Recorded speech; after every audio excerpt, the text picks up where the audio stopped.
What's going on, everybody? Welcome to the Nerdthusiast Wrestling Podcast. I am Chris Francisco. Kyle Barone is with me. It's been a couple weeks. Of course, the last couple shows that we've recorded, they were from a few weeks back.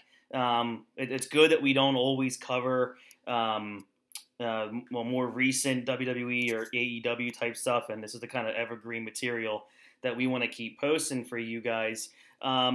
And today we are going to, I guess, be topical. It's October. It's Halloween season. It is. October 1st. So, Barone and I figured, let's cover a wonderful WCW pay-per-view, and that has to be one of the Halloween Havocs, which I guess if you think of WCW, I know people say, quote-unquote, Starrcade is like the WrestleMania, but I always thought their biggest show was Halloween Havoc. It was probably like their SummerSlam. Yeah, type, I get that's a number good two. That's a good one. Yeah, Starrcade was always, but that was WCW. That was was a AWA as well. So we're going to cover 1997's Halloween Havoc, and then on our next episode we are going to cover the ever graceful Halloween Havoc 1998, the rematch of the decade. Which was, actually, to be honest with you, you actually didn't even see it on Halloween Havoc in 1998. On Halloween Havoc. You didn't see the Goldberg one. Oh, that's right, the Goldberg. Goldberg DDP was the main event, and Warrior Hogan went so long they had to be cut. So you didn't even see your main event title match. That's incredible. That's WCW in a nutshell right there. Absolutely. All right, so what we're going to do is we're not going to obviously do a watch-along because we're not going to keep you guys here for 3 hours, and it's really hard to sit down and watch a WCW pay-per-view for 3 hours. Yeah. But we will go down the matches. We'll give our thoughts on them. Over the last few days, Kyle watched the pay-per-view, and same here over the last few days, I was able to catch the pay-per-view as well. So to start things off, October 26th, 1997 was when Halloween Havoc here in 97 took place. It was at the MGM Grand, so a pretty big venue, over almost 12,500 people, 11,000 paid. So for a WCW show, man, this was WCW that on top of the world. Yeah. WCW. This is where WWF was literally on their knees. Mm-hmm. This is peak NWO. Mm-hmm. So, this was like right before Vince actually transitioned and made WWF cool again. Mm-hmm.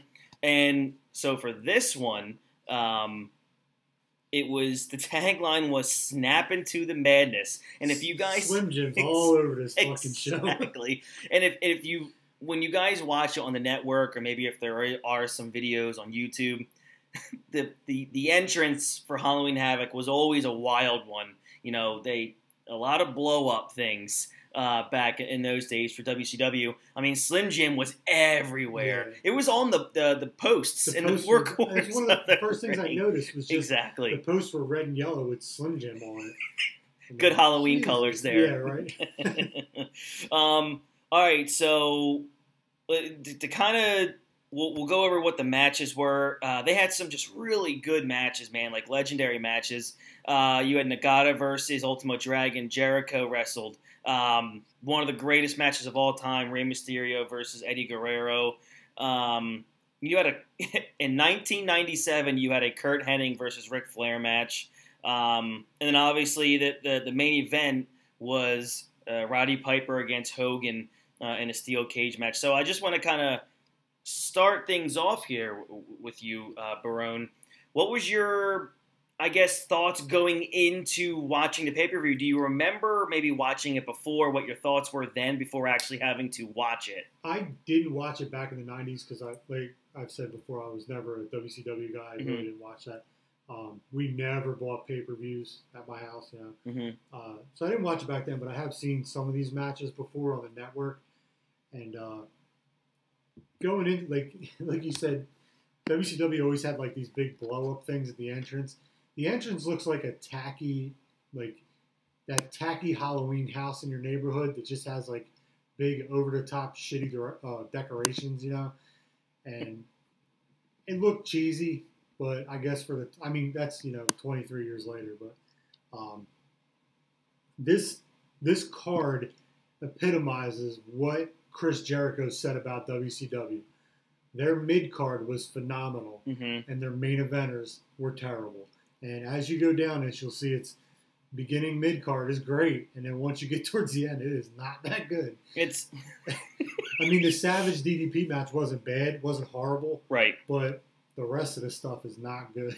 Now, and it's funny, when you look back at it now, was the NWO just so hot and so popular that you didn't care about the quality? Or it's so hard to explain, because when you look back at these now, that, you know, the hindsight is 2020, and with WCW, man, you go back now, bro, and you and I sometimes will text back and forth and go, well, I can't get through a Nitro. No, it's the show, and I was just telling your wife about this when we walked in. She was asking what we were doing. Like, I was telling her, like, WCW, their production value was so bad compared to WWF, WWE.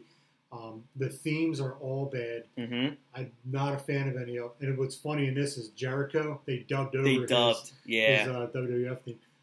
The NWO theme's cool when you hear it one time. When you hear it littered throughout shows, it gets annoying. It's really annoying throughout this once you get to, like, the Scott Hall.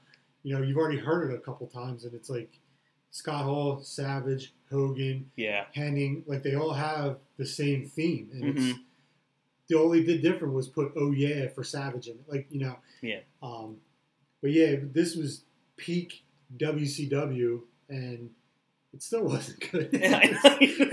So the reason why, I was just thinking about this on my drive home today, is I wonder if the popularity stems from, this is 1997, so ECW was around, right? I wonder if the production, which is weird because it was on TNT and the production was just so bad, but I wonder if the grunge look at the time was what people liked. Maybe because ECW was as grunge as you got. Yeah, ECW was, you know, and looks like they did it, you know, like here. Yeah. They just edited everything on, like, a computer. Right. Or if you've seen documentaries, it was in Paul Heyman's parents' basement. Yeah. And it looked like it was in Paul Heyman's parents' basement. You know, a guy who doesn't know what he's doing was editing these things together. You know? Right. And that's what I always wonder, is the popularity of WCW, where did it come from? Was it just the NWO? Or do you also credit maybe the Rey Mysterio, that cruiserweight, that undercard? I think it's both. Hogan turning heel was big because it was, you know, he was the white meat babyface for 12 years. You know? So that was different. It had big names, like you'll see in this card. Towards the end, there's a lot of huge names. I guess people are still like, yeah, I want to see Savage wrestle. The alternative, because ECW really wasn't on TV, WWF wasn't good at the time either. It was, you know, outside of Michaels and Hart, and Austin was just starting to kind of come just building, here. There wasn't much on TV to get behind. You know, this is the gimmick era for them. You know, it was Hart, Michaels, Austin, and a trash man and a clown, and, you know, all that. So it was something different where WCW, there's gimmicks, but there's no, like, occupations. You know, Ultimate Dragon's a gimmick, but the rest of it's Jericho, Flair, Henning. It's names. People, you know. I agree. Maybe it was just they were tired of the for lack of a better term, the circus of WWF, and they're just looking at something different. No, for sure, and, like, you know, to kind of give you guys just a build up to this pay-per-view. The fourth match tonight was Alex Wright against Steve Mongo McMichael, who, by the way, guys, if you guys are on Twitter or Instagram, you got to find the Mongo McMichael account. Go to WrestleBotch. They have Mongo Mondays. That's how much this dude botched. It was just incredible. Alex Wright was actually a replacement for the just departed Jeff Jarrett. You know, Goldberg attacked McMichael during the match, hit the jackhammer on him, and placed Wright on top of him for the pin. After the match, Goldberg was given McMichael's Super Bowl 20 championship ring by McMichael's ex-wife, Deborah, and then attacked Wright. So that's how we got to that match. But Goldberg got booed during that, too. Which I know. Probably they're booing the storyline because it was stupid. I know. And then we go, you know, later on, Ric Flair challenged Kurt Hennig for the United States Championship. You know, Flair wrapped Kurt in Trio O, put the title belt over Hennig's head. and kicked the center plate into his face to cause disqualification. It's crazy to think that Ric Flair wrestled another 11 years. Right.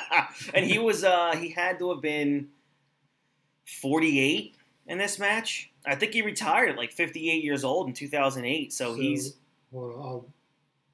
he has to be. 48. 48. 48 wow, years I old took a gander on that one.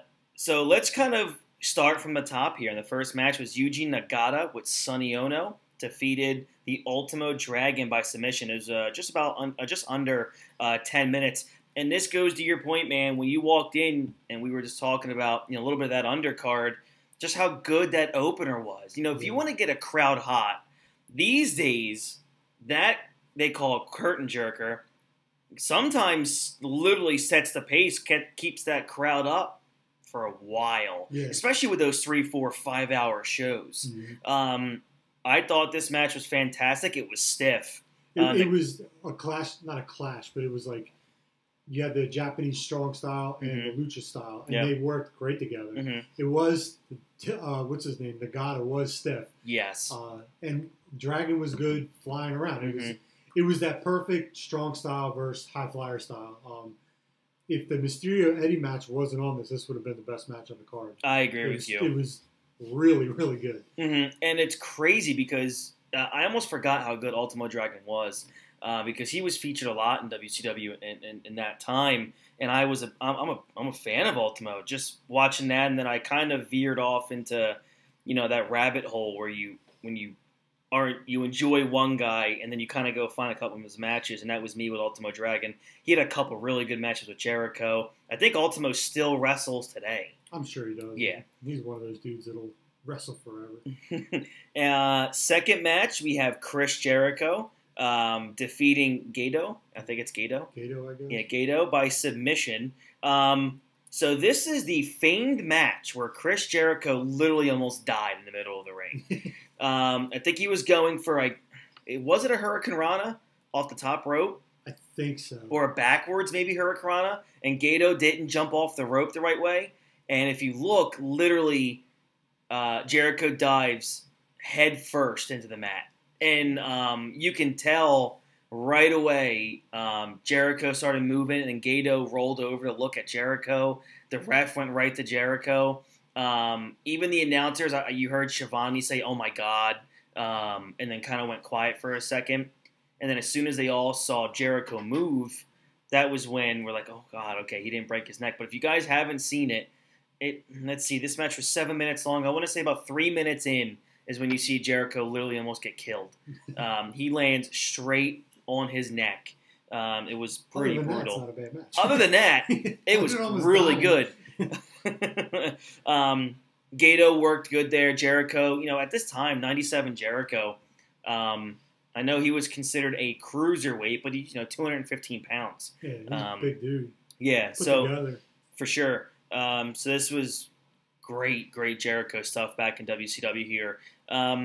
Third match is, probably it's a match that's still talked about and discussed today. Seth Rollins copied Mysterio's outfit from this match 23 years ago. And I know that this match was just featured on a chalk line release of a jacket and sweatpants. And this match, in all of its glory, only went about 14 minutes. Yeah, it's a little under. That's the only thing wrong with it. Granted, it's an undercard match.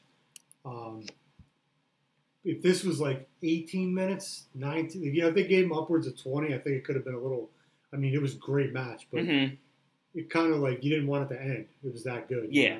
So, and for only being 14 minutes, it's like, man. It makes you mad because they gave Luger and Scott Hall almost 14 minutes. And I'm thinking to myself, my God.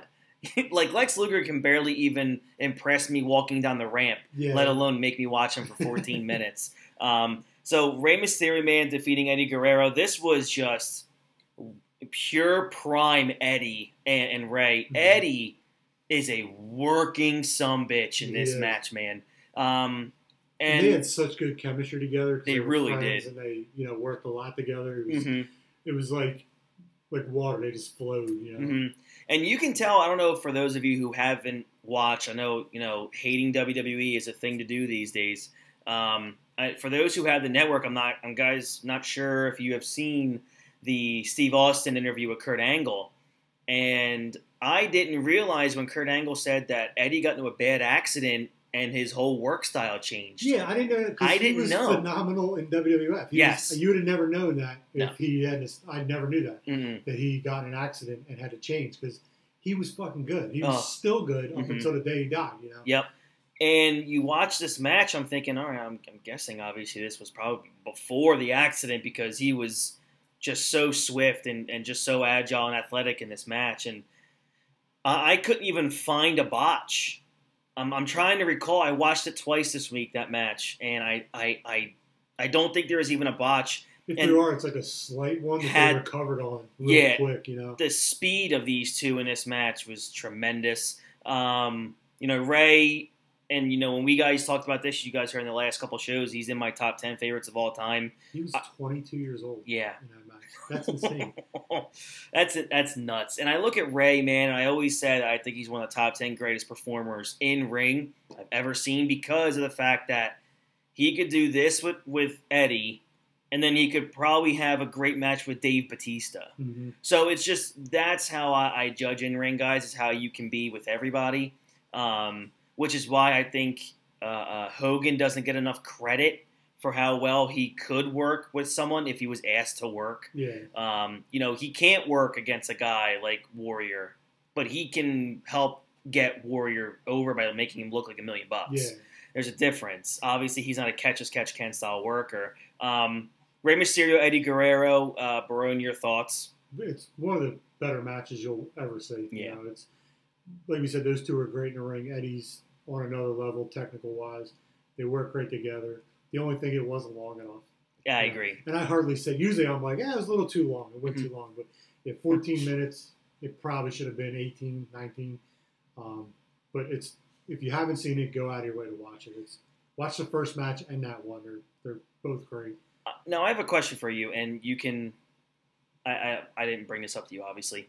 So, if WCW would have found a way to make headline shows around guys like Mysterio, Eddie, and Jericho in 97, 98, would they maybe still be around today if they didn't focus so much on the NWO? I don't know because, people still wanted the story and the characters. Hogan was such a big character, and everyone in the NWO was such a big character. Goldberg was a monster character. People tuned in to see that. We can appreciate this now, looking back on it. Me at, how old was I? 15, 14? Mm-hmm. I would have looked at it and been like, meh. But I'd be like, fucking Hogan's coming out. Kids wanted to see that.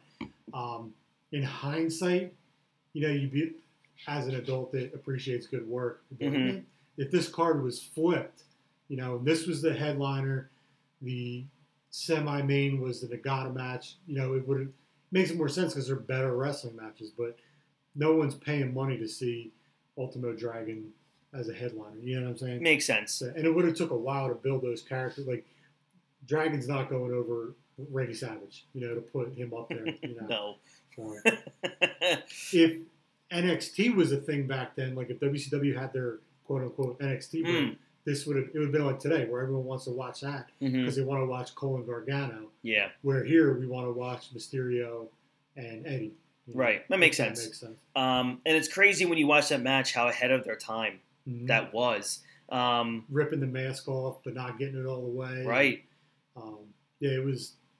And just the pace of that match. That's the pace. Man, wrestling fans are so fickle. People say all the time, I wish, there was parts of the cruiserweight division from WCW in the late 90s to wrestling today, whereas today fans are so hung up on, matches today are too fast. Nobody sells. Yeah, you can't have it both ways. You can't. There's going to be certain guys that are going to, that's the kind of matches they're going to have. It's pro wrestling. You're going to have a guy like Adam Cole. Eventually he's going to go up against somebody like Ciampa, like he has, who isn't a luchador. He's a ground and pound. He's small, but for a minor league system, he's a ground and pound guy. He's a what Austin was. What's that? Brawler. Yeah. Right. But that's the thing of this era, man. I mean, that probably influenced a lot of what we see today. Mm-hmm. Had to have. You talk to those guys, and they'll tell you like who influenced you. You'll hear those two names come out of them. Jericho come out of them. Shawn Michaels, all those guys. A lot of people say Mysterio and Eddie, and here's a match. Why? Go watch it. Have you been watching AEW at all? I haven't been watching anything. I caught highlights here and there. I watched Clash of Champions because I watched, what was it, the Drew match while we were on that conference, or the Roman match on mute while we were on that conference. I was like, this actually looks pretty good. Yeah. So the next day I saw online how good the Drew match and the ladder match, I rewatched all of them, and they were all fucking really good. Yeah, it was They desperately missed the crowd, but those matches were that good where they really didn't need it. It was, I enjoyed all three of them. Do you actually look at, and sorry to go current for a second, but it's been on my head.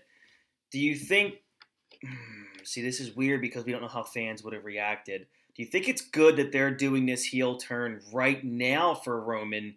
Because it kind of gives you a chance to build the character, the heel, and then maybe when fans are back, he's full-fledged, bona fide heel. I'm wondering if like I said, when the first time he was on the couch with Paul Heyman, that I got a message. Oh, I wish that was on television, But would he be cheered?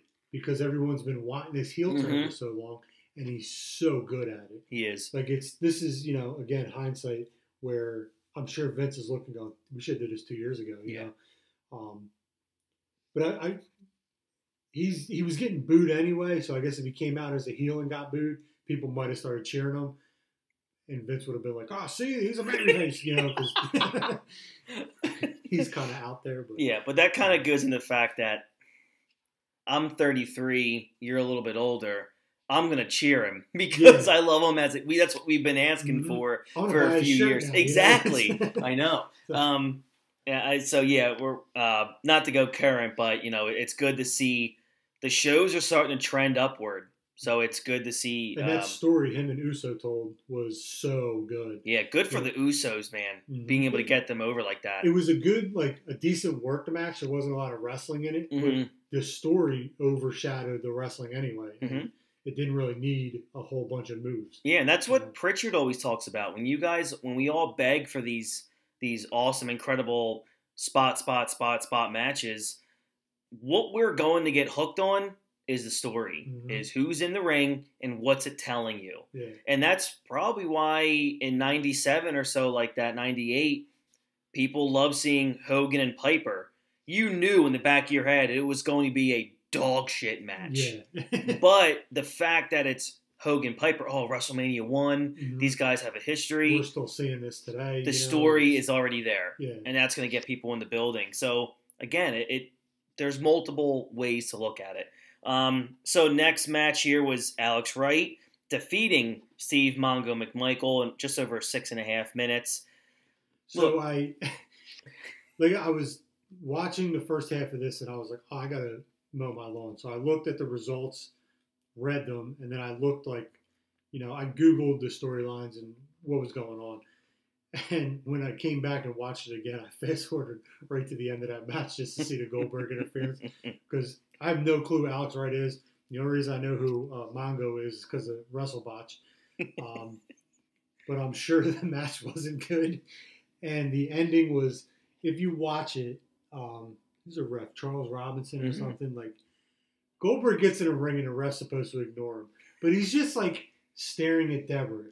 And Deborah comes up on the apron while Goldberg's okay, so he's trying to get her down. But then she walks off the apron and he's kind of turning around did he spear him yet? No, I still got to look out here.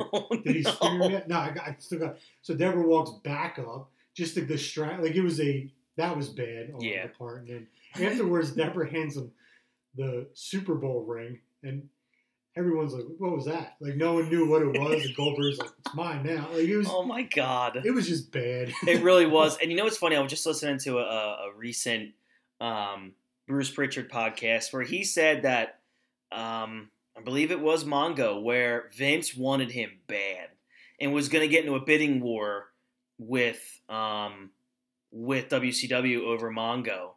And What the fuck, Chris? Yeah, I know, because apparently he saw big money in Mongo as like a brawler type guy who's got, he's a very popular, he's known, I guess, nationwide as a Super Bowl winning. Super Bowl, so, player.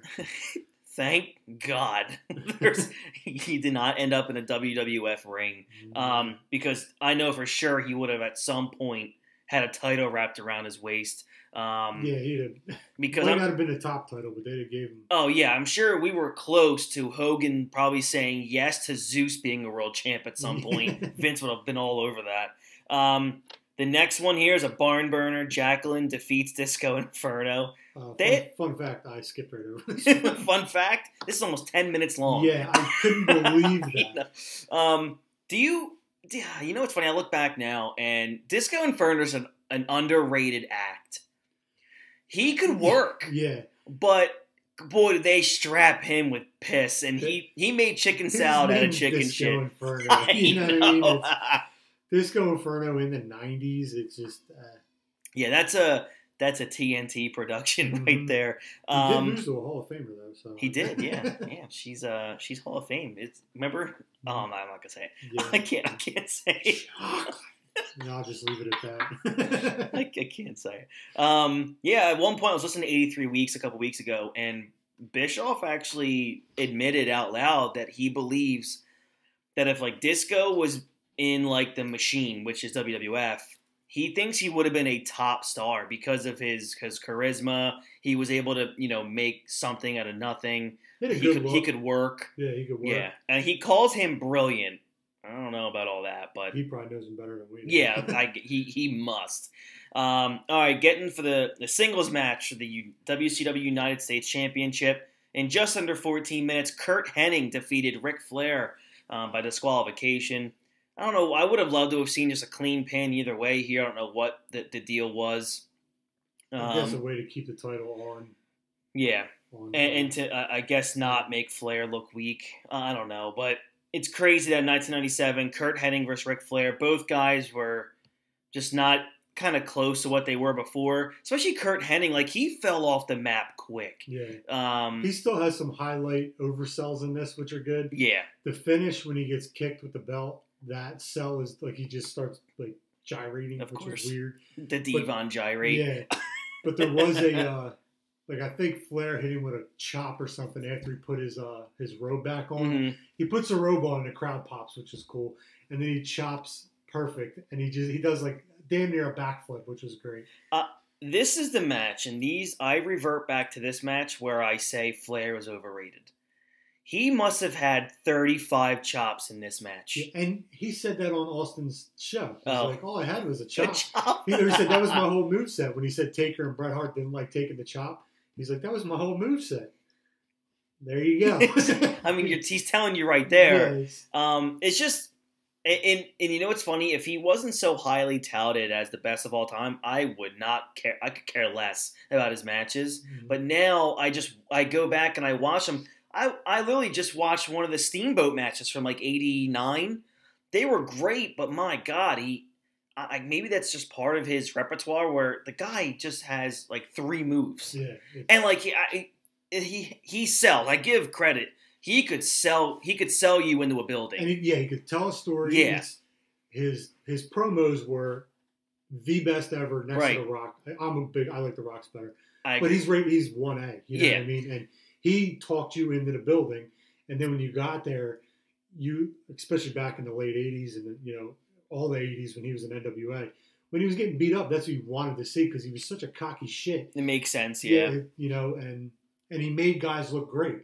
So that's a good point. Yeah. Fine. Sorry, he's great. But he's not a great wrestler, like in ring. Yeah. He's not Bret Hart in between. No. And that's why sometimes I understand when Bret gets a little bitter when he's left out of conversations because he's like, my God, when I was in Stampede, I could out wrestle this guy. Yeah. But it was him and Flair were reversed. Like Bret Hart's in-ring work was equal to Flair's promos because in-ring, Bret Hart was almost untouchable. I agree. but he couldn't cut a promo to save his life. Mm-hmm. He was boring as fuck. Like, his character was boring. Yep. His matches were great technically, but they weren't that, like, there was no, like, showmanship to it. You know what I mean? He was a pro wrestler's wrestler. Yeah. That's what he was. Again, he's in my top 10. I think he's in my top. But, like, it's more than just that, you know? Like, people always say if it was just wrestling, Dean Malenko is one of the greatest of all time. For sure. He was I know people hate him because he's an awful human being, but Chris Benoit, dude. Yeah, Chris Benoit. My God, I could watch him all day on with his matches. And he couldn't talk either. No. He sold you in the ring because he looked like he was trying to kill somebody.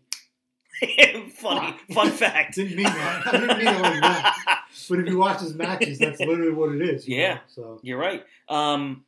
All right, so next match is probably would you call this the worst of the night? Do you still put? I mean, outside of Mongo. Okay. Luger and Scott Hall with Six or X-Pac. Luger win. Larry Zbyszko, Larry Legend. So, spoiler alert here, I hate Lex Luger. I really just don't like him. I didn't like Scott Hall after he left WWF. I was a big Razor guy growing up. It took me till I was about like 16, 17 to realize that Scott Hall was always like 6'6", 6'7". Yeah. But, he's wrestling matches with Brett and Shawn going toe-to-toe with him. I'm thinking, he might be 6'2", 6'3". He's a big dude. He's a big boy, man. And I always like Scott Hall's work. To this day, I still think, other than Brett, he's got the best working punch. My God, he makes that sound so real every single time. But he just was a shell of himself in WCW. I mean, that's one, guaranteed money. Yeah. And same with Nash, guaranteed money. And obviously he had the personal demons outside of wrestling. But you always saw it though. If Scott Hall wanted to go, he was really good. And you saw that in the beginning when he was with WCW, when he first, obviously came back with the Outsiders. But that was it. We're too cool for this, kind of like. Yeah, I agree. Like, it's if you're playing that, we're the cool guys during a promo or like a vignette or something, it works. But they played it too much. Like, they even got in a ring and would it was just that laid back, like, whatever. I'm in here wrestling. And it showed in their work. I mean, Nash was never a 5-star guy in the ring. And either he's too big, he couldn't do it. You know what I mean? But both of them just had this laid back, like, whatever, let's just get through this type attitude look. Right. And again, like you said, Scott Hall had a ton of personal problems. He really did. Personal demons. Yeah. And he even put on the matches he did with all that shit going on. Oh my goodness, you're right. Yeah, again, I never liked Luger. I mean, there's a lot of wrestlers that come out and said that they just don't like Luger. The guy somehow was able to make so much money in that business. And he was on top basically his whole career. You're right. That body, man. Yeah, he was jacked. Yes. He was put together. He was on that good stuff. The worst part about this match was that Scott Hall wins, and then Larry Zbyszko's like, I want to see the footage. When the fuck do they ever do that? Like, when is there ever a, instant replay for the referees to see? When you go back and look at every other pay-per-view that involved, like, cheating, literally the next match, granted it's, sudden, or what is it? Sudden death match, whatever the fuck that is. But, like, yeah, X-Pac interfered, and then Zbyszko's like, well, I want to see the fit. Like, and he sees it, and then Hall gets right back in the ring and put immediately in a torture rack. Which there was like no, restart the match and then go for another 2 minutes and then finish. But it was like he immediately gets back in and Luger picks him up and he taps right away. Right, and then, as Zbyszko, he called for the bell and then, Six or X-Pac starts attacking him. Then was, put in a guillotine choke. Bischoff and Hall came back in the ring and beat the crap out of Zbyszko. And, of course, the NWO reigned supreme. Bischoff kicks Zbyszko in the head and Hall counting a fake pin. Yeah, while he's standing there with his foot on his chest. And then, we get to hear the NWO theme again for like the 4th time. Yeah. It was just nonstop.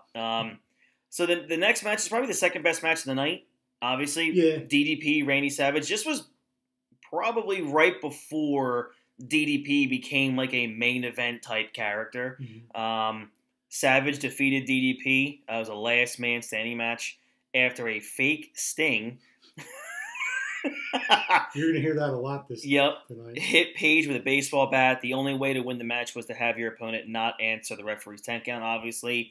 And Savage took this one in a Las Vegas sudden death match, just over 18 minutes. Look, I think a lot of smoke and mirrors. A lot. Fighting. I mean, granted, it's a quote unquote Extreme Rules hardcore, whatever. Yeah. So there was a lot like of outside stuff up on the ramp. But for an 18-minute match with those two, it wasn't bad. No, it wasn't. I think this was the last. I think this was maybe. I'm trying to jog my memory here. This might have been the last time Savage was like significant to me. Yeah. In WCW. Again, I thought, and we talked about this before, just how underutilized maybe he was when he got to WCW, making a ton of money.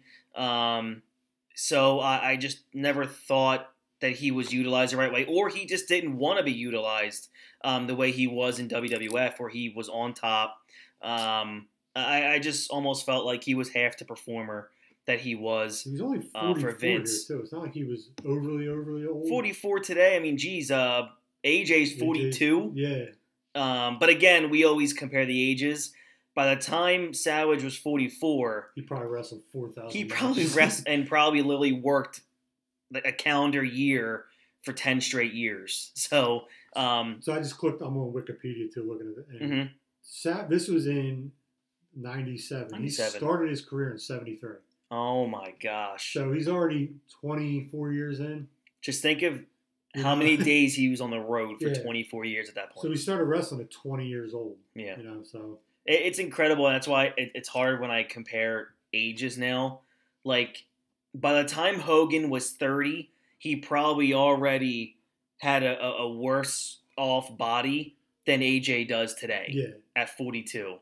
There was no, like, you always hear the story about when Hogan started training, what's his name, broke his leg. Yeah. Like, that would never happen today, Like, you hear the old...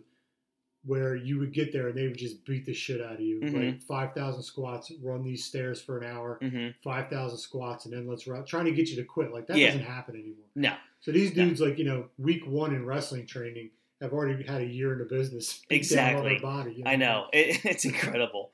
So here we go. The main event. We have a steel cage with Roddy Piper and Hogan. Piper, submits Hulk Hogan with a devastating sleeper. I'm going to go to you on this one. Garbage. Fucking, the cage is terrible. Yes. It looks like something you buy at IKEA that you and me set up with fucking twist ties. Like, it's really tall. I don't know why they made like a 30-foot cage. But I did notice that when they were climbing. I'm like, that thing is really, really tall. It's extremely flimsy. I'm watching like both these guys climb on it. I'm like, it's gonna break. There's no way this cage lasts. From the start, I noticed that the cage is terrible.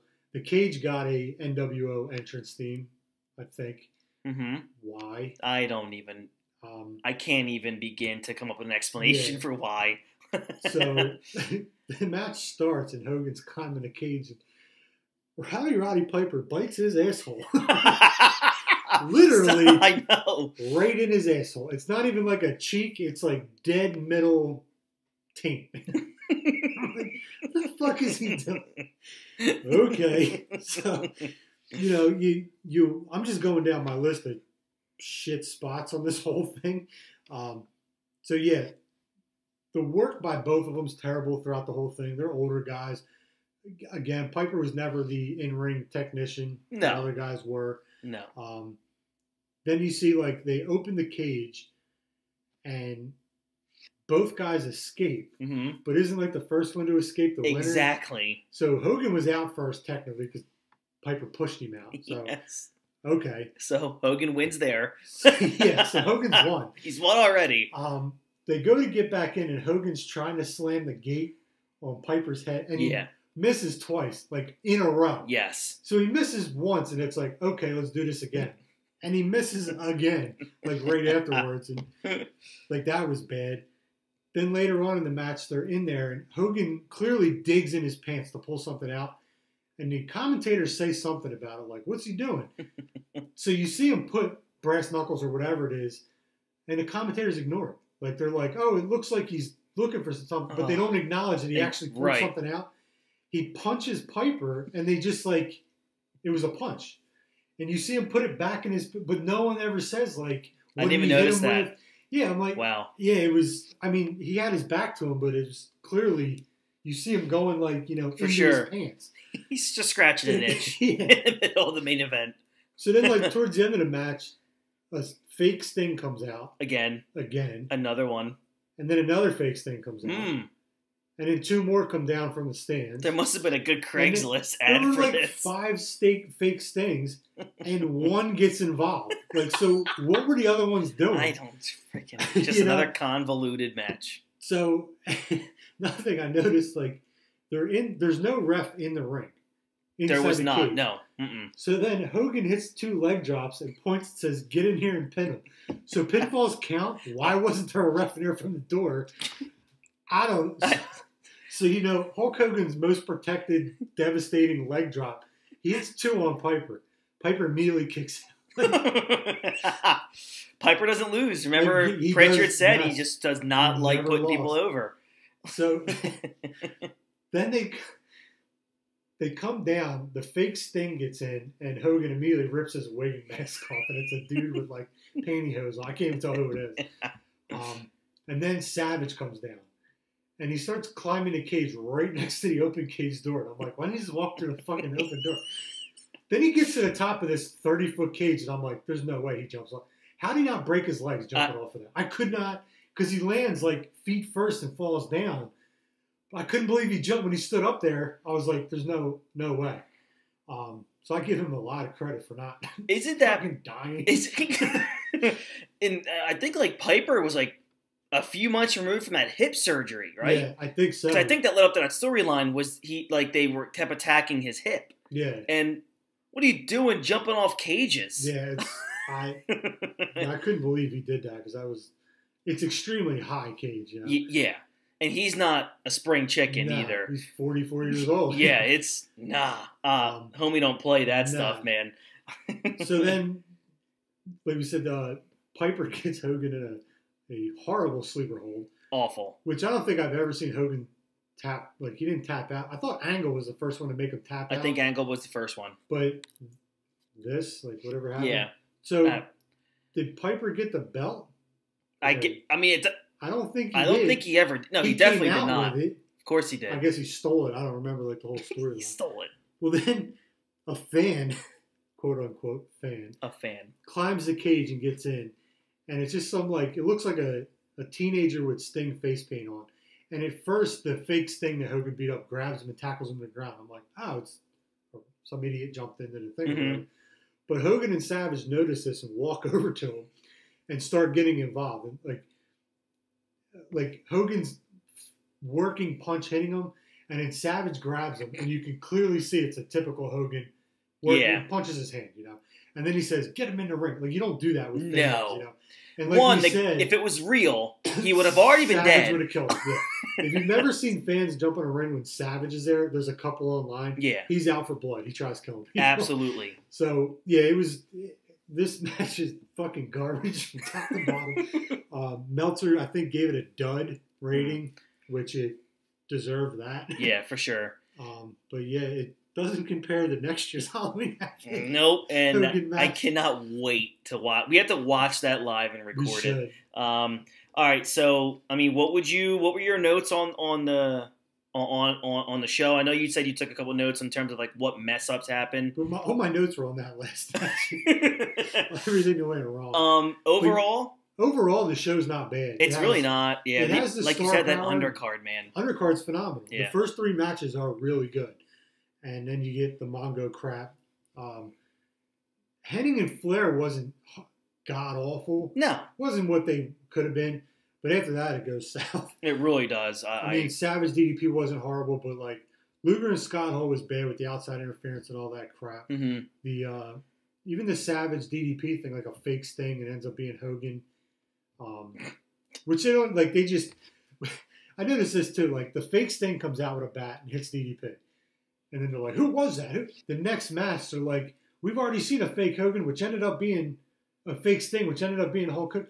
How do you know it was Hulk Hogan? Exactly. Like, we saw nothing on the show that showed Hogan taking a mask off, or it was poor storytelling that way, which was weird because it was Heenan, Dusty, which Dusty was not good on commentary. Nope.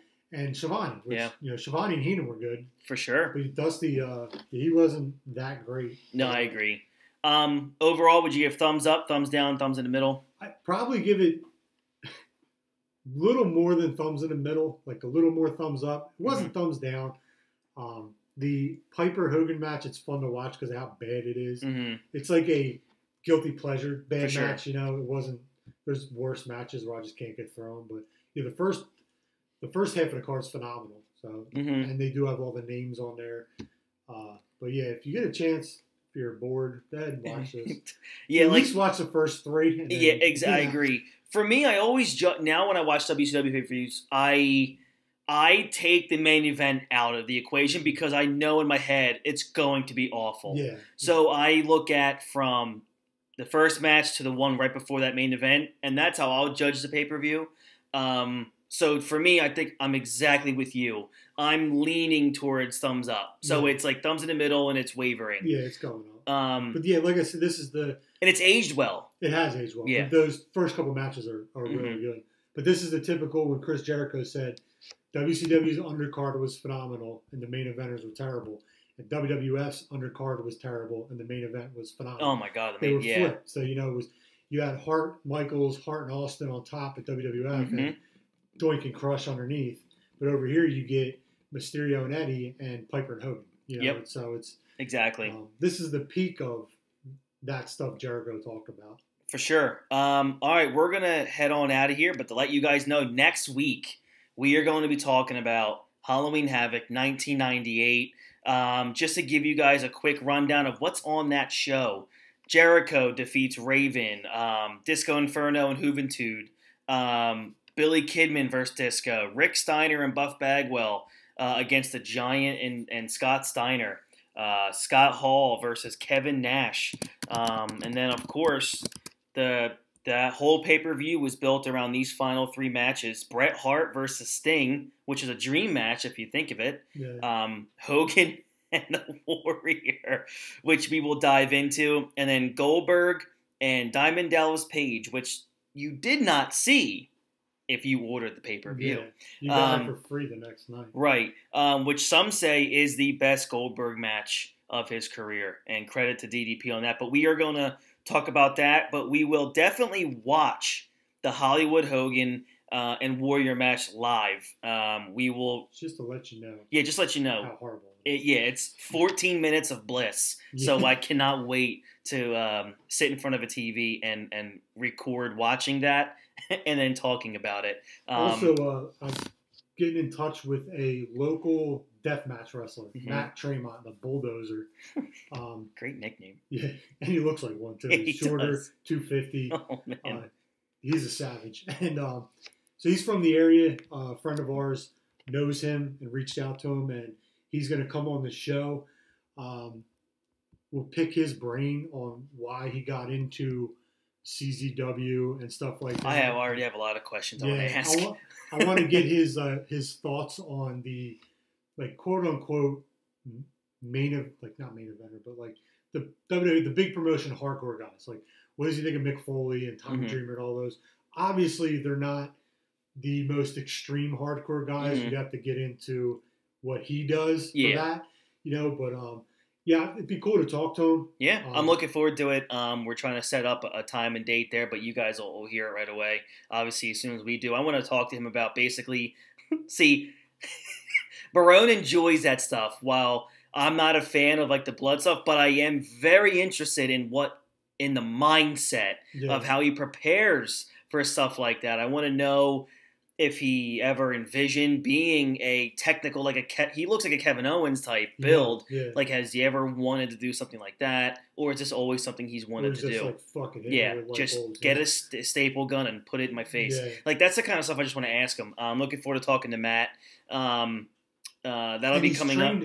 he trains people too, which is good. Yeah. When our friend Matt Milkreek did he called it the dumpster fire wrestling thing. Like he had basically in his Facebook page, he invited people to come wrestle somewhere, and it was just like, come learn how to take bumps. We'll have some fun in a ring. And the dude Matt Tremont's the one who like showed him how to take bumps and come off the ropes and stuff like that. So I mean, he does know how to wrestle. He's not just like a brutal, let's try killing each other for the fans. So it's gonna be cool talking to someone who's actually like a professional wrestler. Yeah, for sure. And credit to Barone for setting that up and getting the wheels in motion there.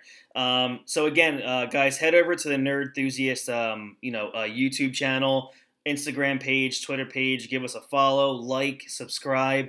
Head over to patreon.com/Nerdthusiast and definitely help support the show, help support the entire brand. We're on Spotify. I think Apple too, right? Yeah, we're everywhere. Yeah. We're literally everywhere. Anywhere you guys can, share everything we post. Let's continue to grow and get better. The only way this is going to happen is with you guys. Looking forward to pushing out more and more content.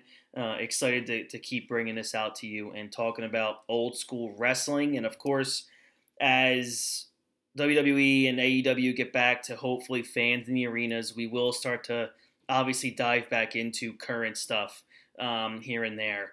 But thank you so much for tuning in for what you guys have done already. And we're excited for the future and what's coming up. So next week, you will hear Halloween Havoc 1998. And we will talk over the Ultimate Warrior versus Hollywood Hulk Hogan. Very much looking forward to that. All right, this is the Nerdthusiast Wrestling Podcast. That's Kyle Barone. I'm Chris C. Francesco. Hope you guys have a good one. We'll catch you guys down the road. See ya.